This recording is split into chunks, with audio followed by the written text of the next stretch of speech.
Salam Kamir, kekaguman ilahi mengarah pada iman dan rahmat.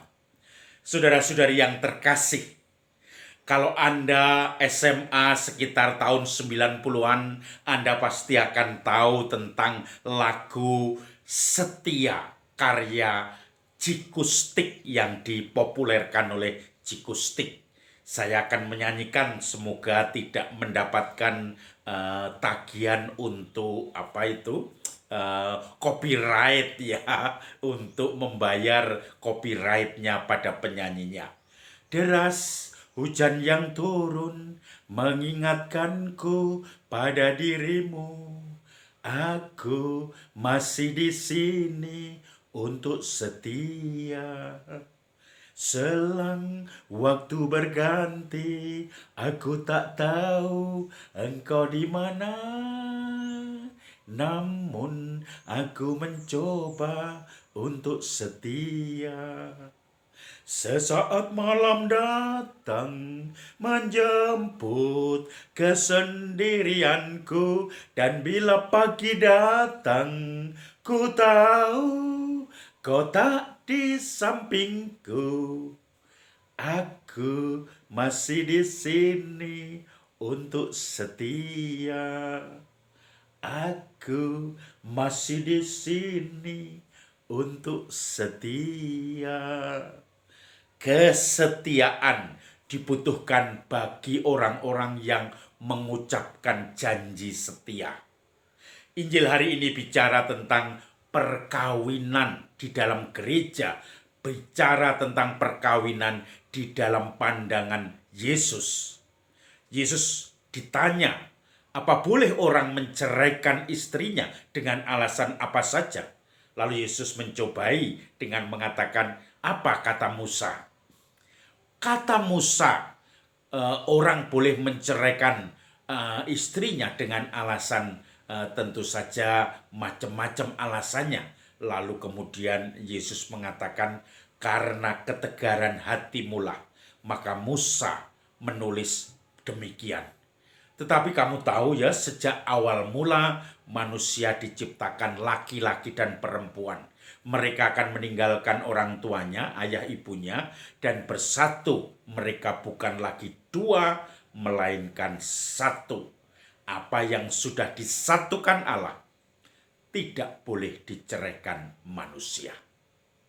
Maka saudara-saudari, perkawinan di gereja Katolik adalah perkawinan yang indisolubilitas, yang tidak terpisahkan, monogami, satu dengan satu, laki-laki dan perempuan.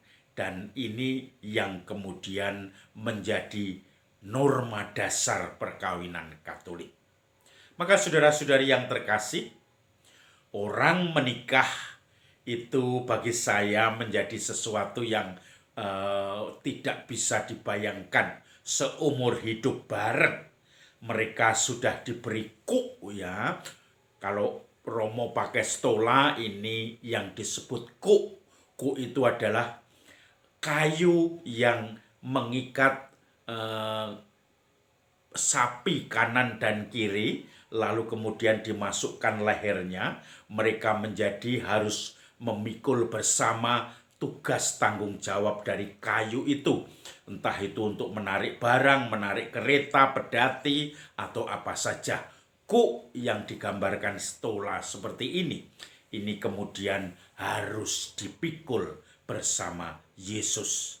Kalau suami istri ya bersama suami istri itu.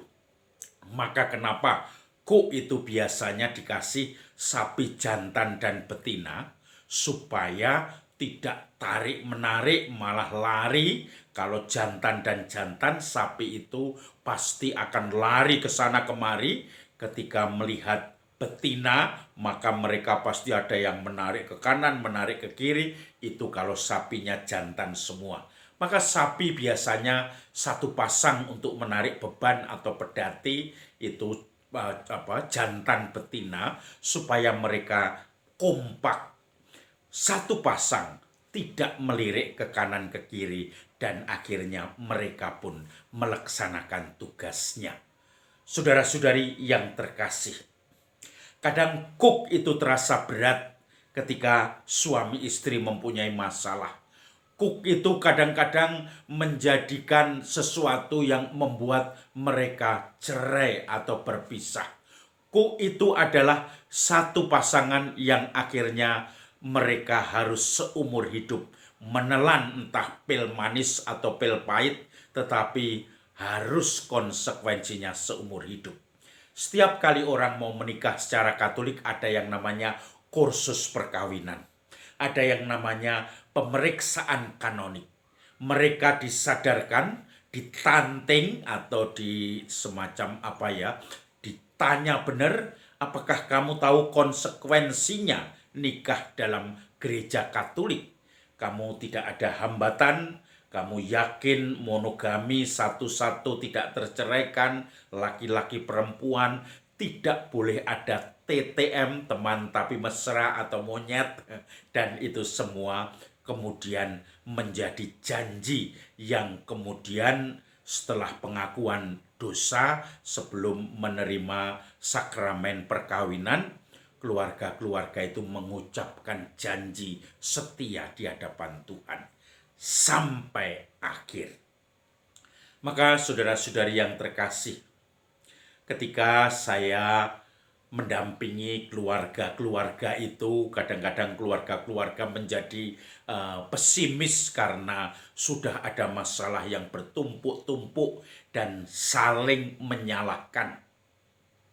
Kalau kita belajar dari keluarga-keluarga yang bisa sampai melaksanakan pesta emas perkawinan, itu artinya mereka mempunyai kesabaran yang tinggi, mempunyai semangat saling memaafkan, mempunyai semangat saling memahami, mempunyai semangat saling berkorban untuk pasangannya, sehingga akhirnya semuanya bisa berlangsung merayakan pesta perkawinan emasnya 50 tahun hidup bersama. Bahkan ada yang lebih sampai 60 tahun perkawinan. Hebat sekali kesetiaan mereka. Di dalam untung dan malang, di dalam kegagalan dan juga kesuksesan, di dalam kegembiraan maupun kepahitan, semuanya janji tidak akan meninggalkan.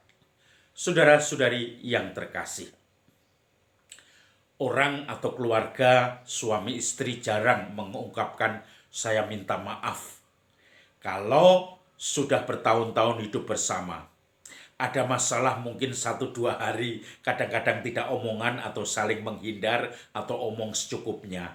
Tetapi nanti kalau yang salah satu sudah mengajak ngomong, entah itu makan di luar, makan bareng, dimasakkan yang enak, itulah minta maaf dan memaafkannya orang yang sudah hidup bersama. Tidak perlu dengan kata-kata I love you, saya minta maaf, ampuni saya, tetapi dengan tindakan yang nyata. Maka saudara-saudari, mari kita dukung keluarga-keluarga di dalam kesetiaan mereka. Salam Kamir, kekaguman ilahi mengarah pada iman dan rahmat.